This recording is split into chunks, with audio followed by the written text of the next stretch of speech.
নমস্কাৰ, মোৰ নাম শ্ৰী ডালিম চন্দ্ৰ ৰায়। মই বিশ্বনাথ দ্বিতীয় খণ্ডৰ স্থায়ী বাসিন্দা। মই এই বিশ্বনাথ দ্বিতীয় খণ্ডৰ গৌৰৱান্বিত হৰিমন্দিৰৰ লক্ষ্মী পূজাৰ ছেক্ৰেটাৰী বা সম্পাদক মই।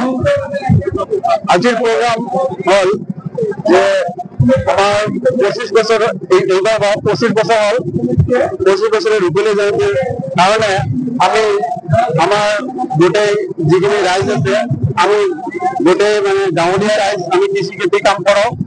এই গোটেইখিনি লগ লাগি আমাৰ লক্ষ্মীৰ ভাণ্ডাৰ যিটো হয় এই লক্ষ্মীৰ ভাণ্ডাৰ লক্ষ্মী ঠাকুৰ মায়ে আমি সকলোৱে মিলি জুলি এইটোকে বৰ ডাঙৰ বুলি ভাবো যে ভগৱানেৰে যিকোনো এটা অৱদান হয় লক্ষ্মী মা।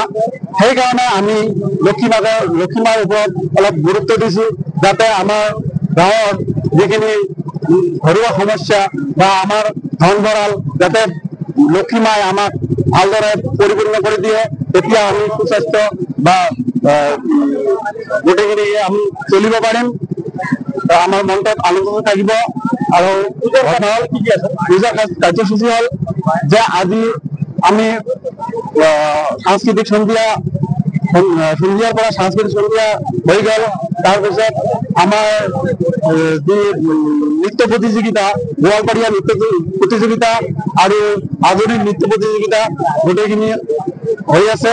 আৰু লগতে আমাৰ গায়ক মানে আমাৰ যিটো ফাংচন বুলি কয় এই ফাংচনত আমি আমাৰ নামনি অসমৰ বিশিষ্ট গায়ক দেৱীদাক লৈ আমন্ত্ৰিত কৰিছো।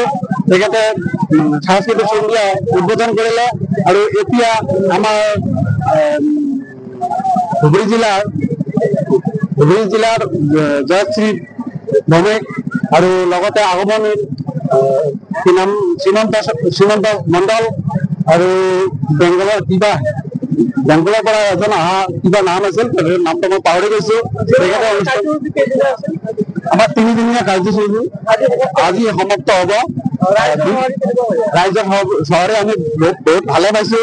আৰু এতিয়াও আমাৰ ৰাইজ গোট খাইয়ে আছে। আমাক হয়তো ইমান দিনে আজি 3 দিন ধৰি আমাৰ ৰাইজ একেবাৰে ভাল সহযোগ কৰি আছে। আমি পৰিপূৰ্ণভাৱে সহযোগিতা পাই আছো। ফলাফলটো ঘোষণা হবই, 2 মিনিটেৰ ভিতৰে ফলাফল ঘোষণা হব। তেখেতে আনন্দ উপভোগ কৰিব। এই পূজাখন ৰাইজে দান কৰিলে চৰকাৰে কিবা আঁচনি পাইছিলে? আমি কোনো চৰকাৰৰ পৰা কোনো আঁচনি পোৱা নাই। আমি ৰাইজৰ দানৰ চলি আছে।